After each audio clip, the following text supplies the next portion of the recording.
My first question for you, Colin, is can everybody be a successful entrepreneur? Colin.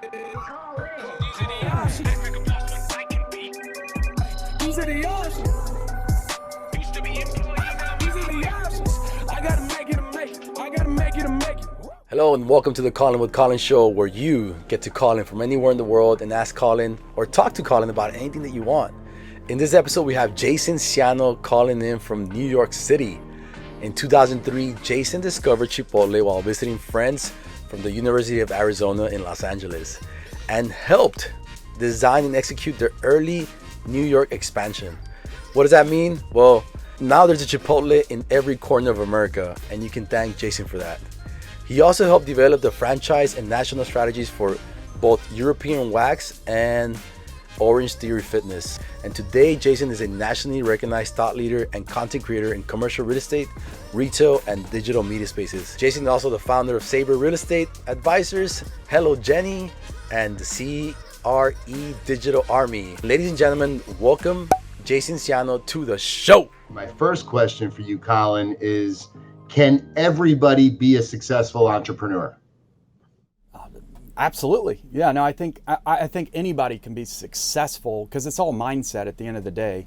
What I would ask is anybody that's looking to start their own venture, I would ask themselves this question is, how do you deal with pressure? How, can you think outside of the box, or are you one of those that just likes to follow trends? And you've been a business owner for 10 plus years, and then on the other side 20 years within this space. So I'm sure your business plan and the amount of stress, the pressure is always a constant ebbs and flows, and so it's never ending. And so to be successful as an entrepreneur, I think anybody has that ability, but at the end of the day, how well can you deal with the pressures of life and understand that when you write a business plan, everything will not go to plan. You can write the perfect thing, think of the perfect timing, and all of that is irrelevant because within months it could shift 100 different directions because you're forced to make that happen. And if you can't pivot with it, you're gonna fail. And so, look at small businesses. I think it's after 5 years, 70% plus of small businesses fail within the first 5 years, which is crazy. A lot of that is just understanding knowing how do you personally cope with stress, anxiety. Are you willing to adapt and overcome anything that gets thrown your way? What do you think? Curious your thoughts on it. I mean, I kind of feel like I'm talking to myself on some levels. It's funny because I try to give back quite a bit, and I mentor many people at all stages of their business. And, that's exactly the type of feedback that I give people, because the reality is, I'll take it a step further. You can't prepare or plan for anything that is going to be thrown at you, next week, no less next year or 5 years from now. So I think, resilience personally, I believe is one of the most important qualities to be a successful entrepreneur. And I think, the next, I guess to piggyback onto that initial question, I'd like to discuss, how the digital space and social media is maybe filling people with, with some misconceptions about what it means to be an entrepreneur. And I think it's being glamorized to a point by many people that are, leveraging social media to make a buck, to sell courses, to, a lot of fake ass, gurus out there. Yes. And that's something that's near and dear to my heart, because I don't want young people to be misled by people that are just preying on them. What are your thoughts on that? I think it happens way too often, and it's unfortunate, man. And that's the world we live in. There's a lot of people, and this is what I would say to anybody that's like, they got suckered into buying. I'm sure at some point they've bought a course and it was just junk and they got nothing from it. I would want them to think about the perspective of, if they're this good, why aren't they doing it themselves within that area? And there's just honestly, there's not a ton of really successful entrepreneurs that are also advocates and coaches that are in today's state. Because even if you once was very successful, the market has shifted so many directions. You look at the last decade, like 10 years ago, Facebook ads didn't even exist, right? I mean, like, so everything, if they were a business owner 15 years ago, 20 years ago, and you exited for 100 million, yes, there's a ton of knowledge and principles that are instilled from that. And there's successors behind it, and it really just depends on what they're going as a target market, as what type of position offer that they're offering to the end consumer. But I would just say this, if they're not, look at their resume. History speaks for itself. If they're that good, why aren't they doing it? If they're just coaching other people and they're using the other person's case studies, there's a lot of other missing puzzle pieces to what's actually taking place today. There's a lot of unknowns, unvariables. And we talked about it at the beginning. You don't know what to expect until it hits you in the face. And so that's, look at what's happening with inflation. Steel is up almost 400%. You're coming from the real estate side, building a massive commercial real estate empire that you have.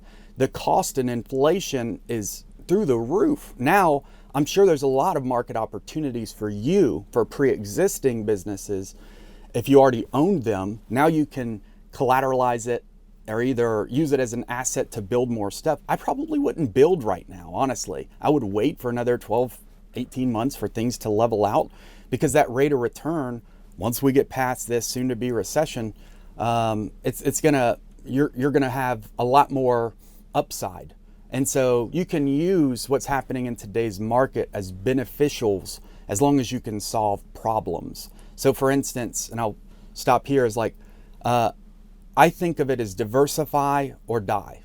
You can't rely on one channel as 70%, 80% of your revenue diversified into one specific outlet. So if your leads or you're monetizing direct conversion-based objectives on social platforms, 12, 18 months from now, none of them will talk. What are you gonna do? Are you just gonna figure it out then? You better start coming up with the plan right now. I'm curious, how you've been just pivoting and making adjustments to kind of stay ahead of it. Are you leading the charge at your company with a lot of that, or you rely heavily on your team to, also keep you posted? I mean, obviously you've grown a very large business at this point. How much of it would you say you're responsible for on kind of the staying ahead of and the innovation side? So your surfboard's ready before the wave comes, as opposed to, when the waves are already crashing at the shore, so to speak. Yeah, so I would say 100%, honestly. I love being a visionary. So it's like a chess game. I can see where things are going, and I keep up to current on ways to position ourselves and get ahead. And that's really where like zone of genius is into certain areas. For me, I'd rather focus on what I'm strong at and let other people, we have an incredible team, and I trust them. I believe I can let go and know that, these guys, whatever their department role is. Jeff, incredible creative director for us at Redline, also business partner with Millionaire Creator. So I can let go of a lot of different areas within the business, knowing that because we've communicated, we have an open, there's an open trust aspect. He'll do stuff. I always say this when I was in the Army, like, I would rather ask for forgiveness than ask for permission.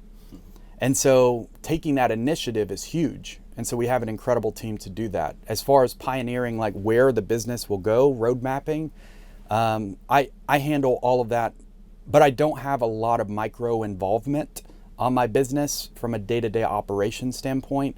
I kind of act as the CMO to a degree, and it's more of stuff that I'm passionate about. And I think that's life. When you love what you do, it's not work, and you wake up passionate to come and win the day. It's I mean, again, I feel like I'm talking to myself. This is kind of strange in some ways, and Jeff and I know each other a long time, so it's funny how aligned we are. I fully spend my time really, thinking about the future of my industry and how I can positively disrupt it. And it's what's funny right now is all of the work that I've put in through the pandemic, when everybody was, sitting on their couch eating Captain Crunch, and I was in my office every single day doing a new, short show on Instagram Live at home with my homies and interviewing them just to generate attention and stay top of mind.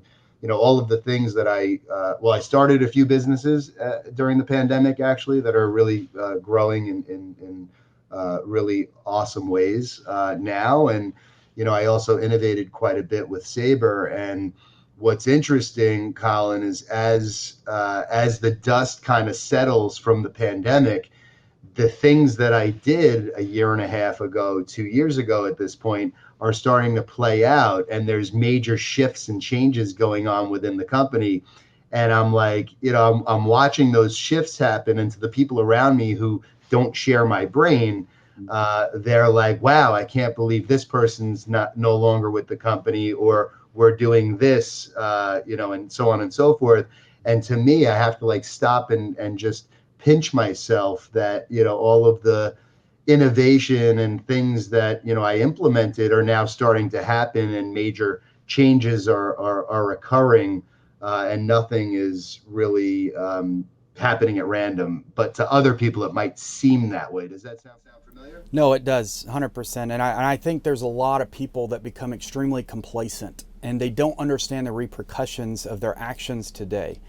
They think that you can, hey, no big deal, I'm going to figure it out on Monday type mindset. Or you know what, I don't have any control over COVID, it shut me down.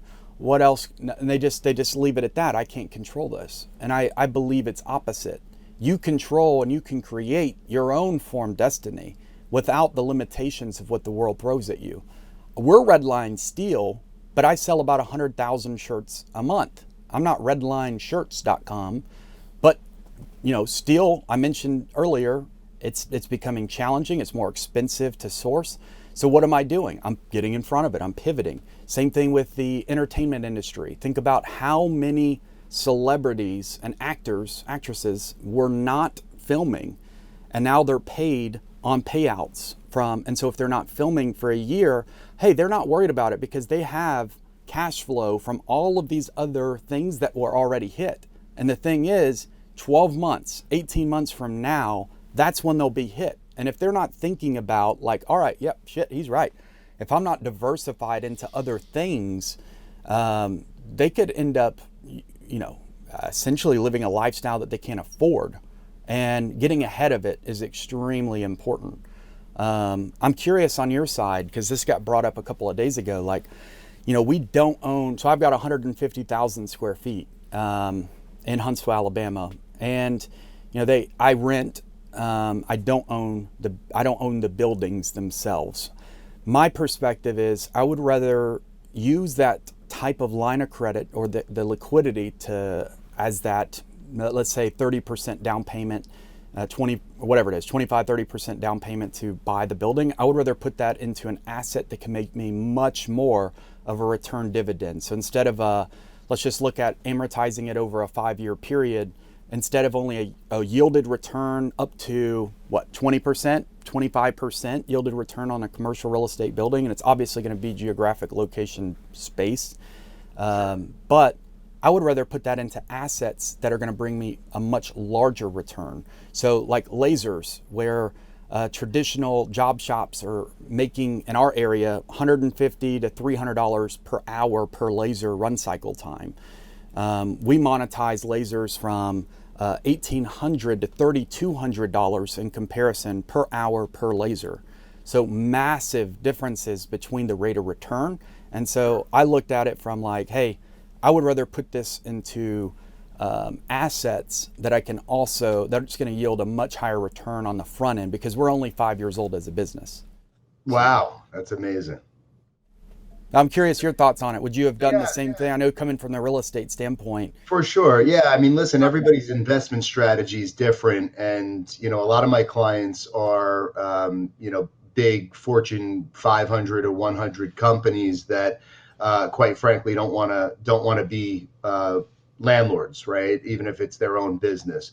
Then I have smaller, private companies that all they want to do is buy the real estate that they're going to occupy, and ultimately their entire business strategy is built around being real estate investors and developing a portfolio, and then they intend to sell their business and maintain the real estate, which is a smart business strategy. So, for somebody like you, I think, ultimately, another question that I was going to ask you actually first, but I wanted to get to know you better and understand your business better is, what's your exit strategy, right? Because every time that I sit down, I advise founders and C-suite, professionals on scaling their business. One of the first things I ask them is, what's the exit strategy, right? So we can reverse engineer and ultimately get there. And obviously your brain works that way.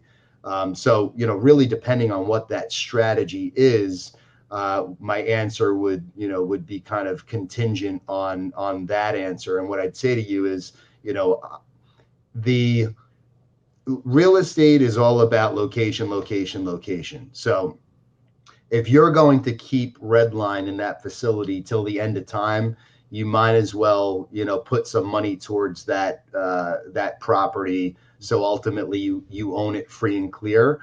But it's probably not going to be the best investment for you. I could probably find you a piece of real estate in a prime area that's going to appreciate in value. For instance, during the pandemic, I saw a property that I knew was undervalued. Put in the asking price was 3.2 million. I put in an offer of 1.6, bought the property. 6 months later, we received an offer for 3.6 for that property. Wow. The real estate that you're sitting on is not going to appreciate in that way. So it all depends on your strategy. And then, the tax benefit potentially of that as well, cost segregation. Is Amazon going to come along and pay a ridiculous price for your facility because it's the best property in town and it's zoned properly? Those are all different types of things that I'd need to know to really give you the right strategy. Yeah, totally makes sense. I guess to answer your exit question, I'd love your opinion on it, because I haven't really shared it too openly. So, all right, so this is my intent. Exit within, I'd say 5 to 7 years, $1 billion exit. It's been the vision since I started the company in January of 2016. At that point, we're anywhere from 10 to 12 years old, hitting, unicorn status. So from an exit standpoint, valuation, I think we'll be there beforehand. When I exit, I want to create a private equity group that just acquires businesses within a single audience avatar focus. So women, 40, 65 plus, Christian conservatives, married homeowners. And a lot of people are like, well, why that? And when you look at online purchase behavior, at least when I started back in 2015 with the due diligence of Redline, Statistica had it at 62% is within this demographic. And it's e-commerce is constantly shifting and changing. And what I want to be able to do is acquire businesses. And as I'm building a portfolio, it's aligned within a single vertical, because as it becomes more and more challenging with first party and third party data to acquire customers, all of these different assets are first party data that I can serve and all compliantly from company A into company E and to D and from D into B, and they can talk to each other, and it's a due diligence based on the profile property of what they purchased, ascending them into other verticals.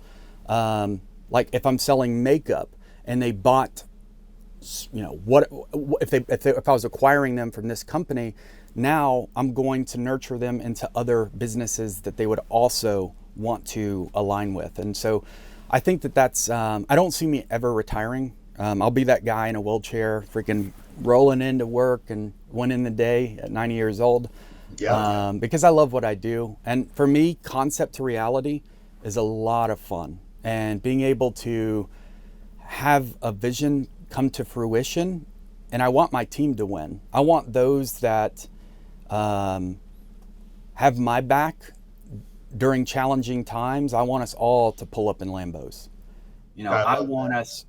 So here's the thing: I don't want anyone at my business. I don't want non-competes. I believe in entrepreneurship that much. We'll do NDAs, but I'm not going to do a non-compete. Who am I to control what you do? If you think you can create a red line, go for it. Good luck. It's not as easy as it looks, but I'm all for embracing entrepreneurship in itself. So I don't want to have controlling measures, because at the end of the day, I control me and my destiny. And I believe in it that much, not from a cocky or arrogant standpoint, but people connect with people. And that's where a lot of brands and identities behind the brand have failed, and they don't have that type of continuity. They don't have relatability. It's a product, but there's no mission or value behind it. So I firmly believe that exiting Redline is a catalyst for something much larger. And we've been documenting it from the very beginning in 5,000 square feet with a flip phone, well, not a flip phone, but literally like an old school phone, horrible quality, saying like, this is going to be $1 billion company, because the vision is so clear that I wanted to be the first entrepreneur to see from literally concept stages, delivering my first plasma table, showing the delivery, the install, seeing my son at 4 years old helping me try to get a piece off the table that's welded in. And I want to have a Netflix original, the docu-series that shows the red line from start to mid to finish, to all of this into $1 billion company. Imagine what that could look like, and to inspire entrepreneurs and people around the world that even though I am a high school dropout, you can take on the world if you have that inner belief and that self-confidence. And to carry out a vision, and every single day you have that mindset that I'm going to win the day with this in mind. But understand that it is a chess game, and you have to look much further than just next, Friday I want to do this. There's got to be a lot more than that. Yeah. First off, your answer is actually it's almost bizarre. I did not expect you to go that direction, but I study consumer behavior. That's my superpower, and I focus on females 18 to 54. Okay. Because the majority of my clients in the fitness and wellness space and the health and beauty verticals obviously are paying closest attention to that demographic. I study demographics, psychographics, and that's where I spend the bulk of my time. So I just geeked out on everything that you said. I can tell you, basically I started with OrangeTheory Fitness, expanding them when they had 0 studios. And I can tell you how many classes a random OrangeTheory Fitness has on a Thursday in anywhere USA. So, the buying power of that demographic basically runs the world, so much so that one of the businesses I started during the pandemic is called hellojenny, because Jenny is that demographic, right? Don't want to go too off on a tangent, but there's a lot that we should discuss, because everything that you're talking about doing is where I spend my time, and I'm doing several things that would line up. Well, let's talk about that for a second real quick. You mentioned starting several different businesses. You just mentioned hellojenny. Like, what are those vertical focused alignments? Like, what do they have to do with your current real estate business? Yeah. So, I started vlogging about 4.5 years ago, and I started out just documenting, kind of like what you were talking about with Redline. I started documenting my weeks and my meetings and traveling, and just more a little bit more like reality show kind of breaking the fourth wall lens into what I do and who I am and what SABRE is. From there, I started to say that I lived at the intersection of commercial real estate and digital marketing.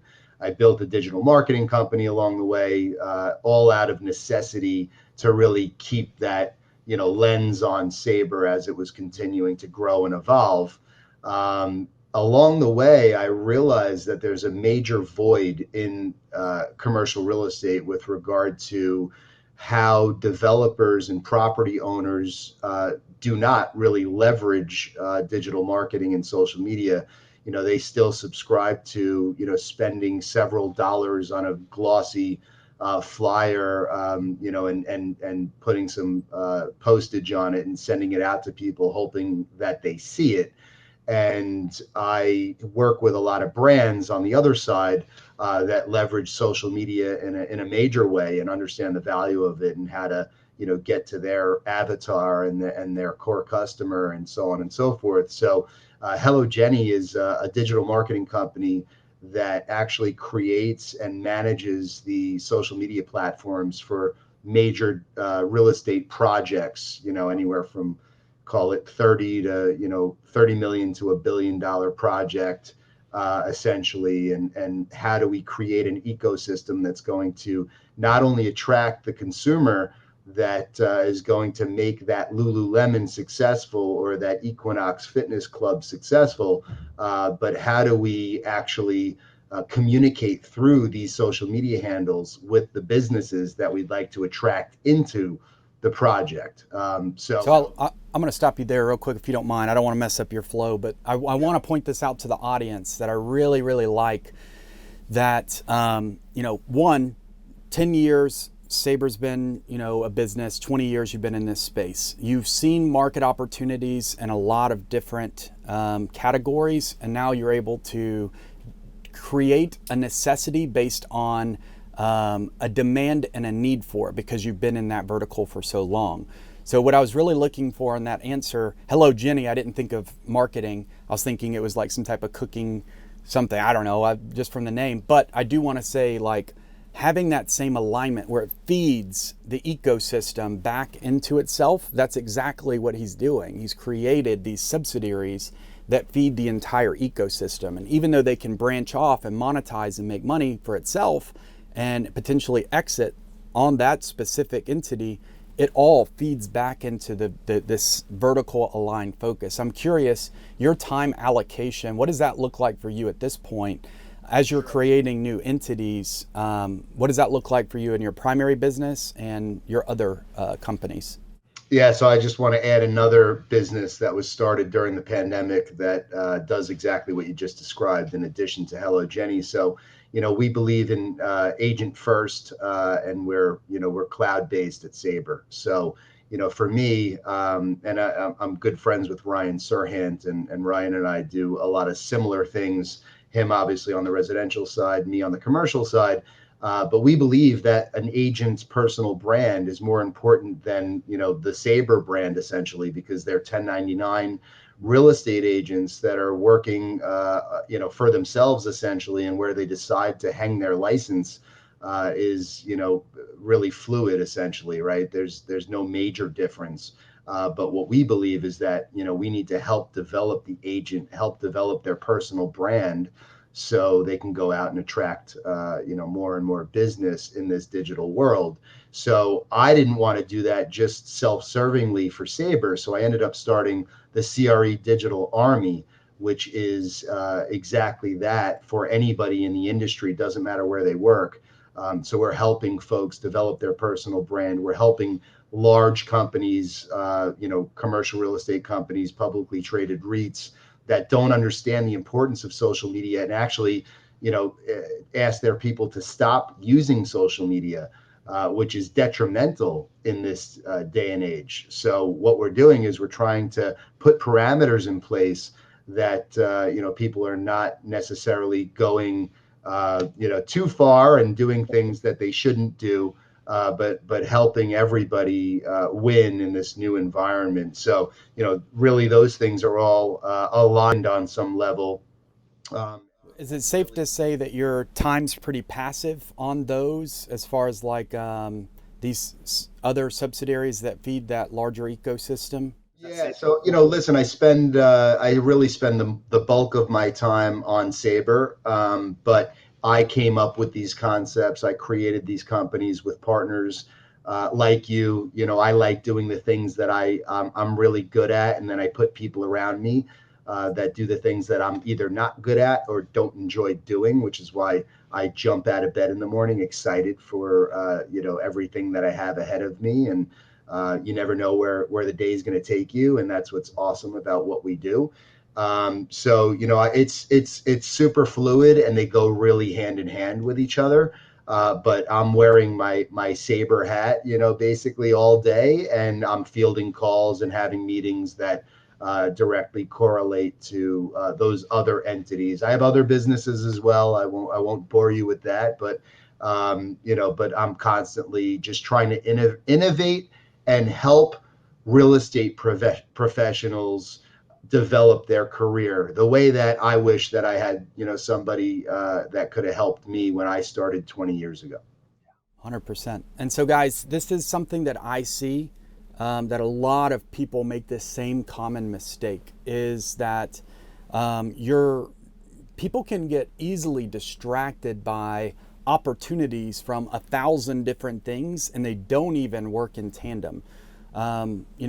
Looking at like what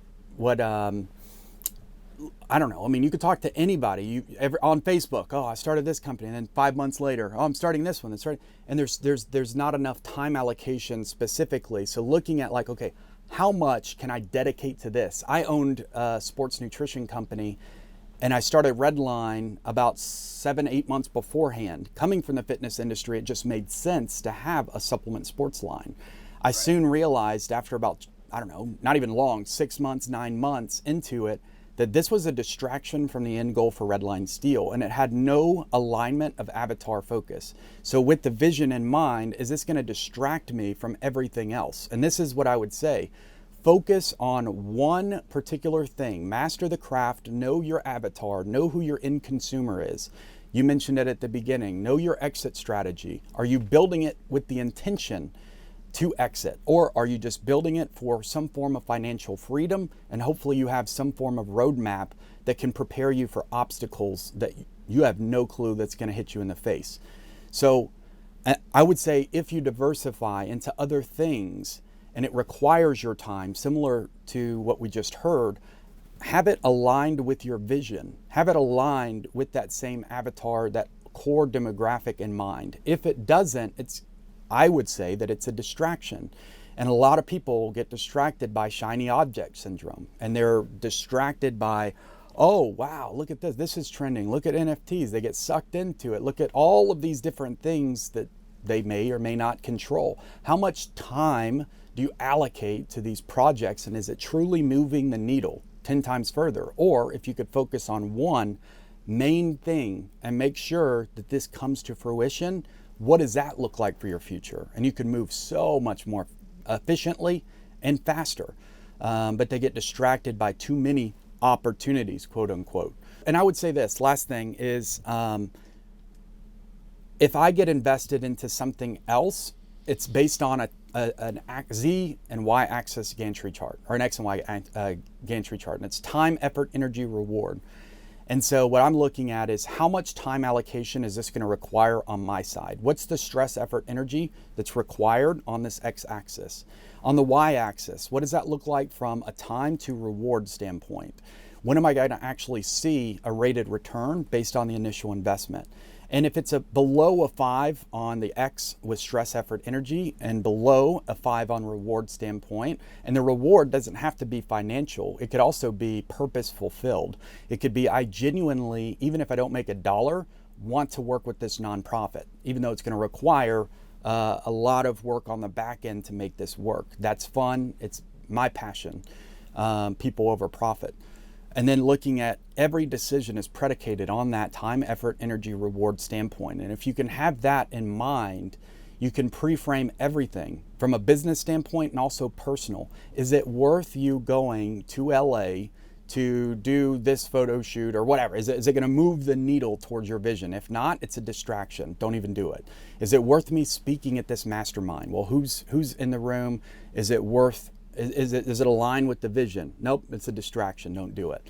And so I'm very, very particular with how I allocate my time, because people don't put enough emphasis on what you can truly do given a time period. And even though I can make a lot more money making other types of products. Maybe it's NFTs or products within the cannabis space. It's not my demographic. It's not my focus. And so my focus can't be distracted from things that don't fill the ultimate goal. I'm sure that resonates with you, but I do want to just kind of stress that to the end. Listener who's listening right now, don't get distracted by something that is going to require too much of your time, and you're juggled between 100 different things and the needle never moves. And you constantly get home at night and you're like, man, what did I really do today? What did I do? Did I win the day? Did I move the needle further? And if this resonates with you, something's off.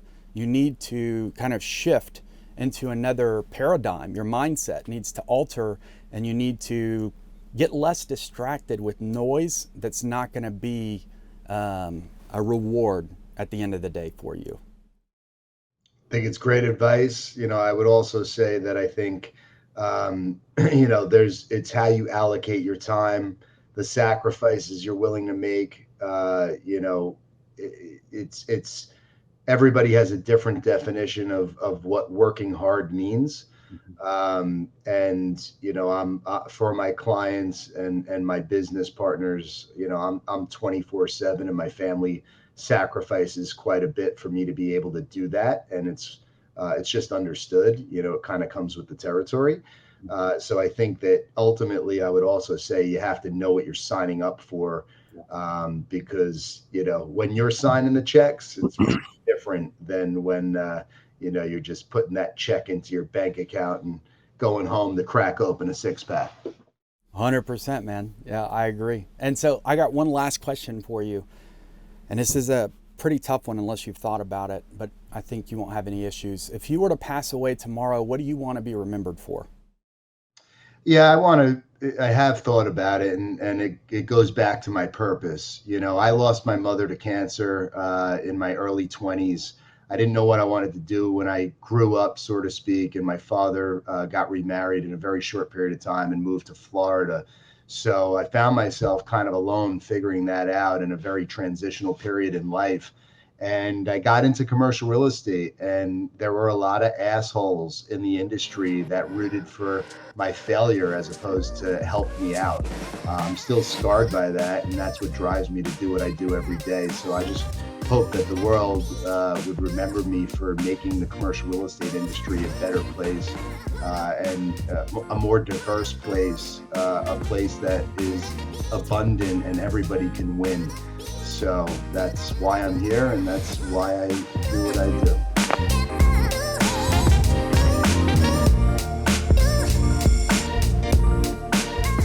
Don't forget to like, comment, and share this video with your friends. And every Monday, Wednesday, and Friday, a new episode drops. Also, you can be on the show. If you go to invite.millionairecreator.com, you can apply. It's free, and you may have a chance to be on the show with me, Colin with Colin. Be sure to share this video, and if you do, we may reshare your post. Also, if you enjoy entrepreneurship just like I do, I would encourage you to go to our new website, millionairecreator.com. We have some incredible products from steel merchandise, canvas, apparel, and education courses, ebooks, and physical books. So guys, millionairecreator.com, check it out for yourself. I know you'll love it, especially for all of those entrepreneurs out there. Think of me as a recruiter, and I'm building an army of millionaires in this Millionaire Creator journey. I'm Colin Wayne, your instructor from Millionaire Creator, and someone that has been to war, that's battle tested, bootstrapping my business to over 150,000 square feet, and the fastest growing company in the state of Alabama. For the first time ever, I'm here to reveal my tactics and strategies that work in today's state, not something that worked years ago.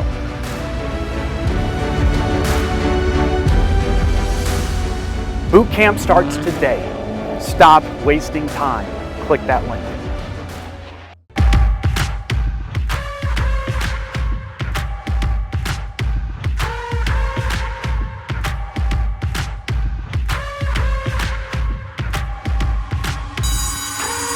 Boxes, I can making that shit obnoxious. Stop it, quitting was never an option. Exhausted, it's best.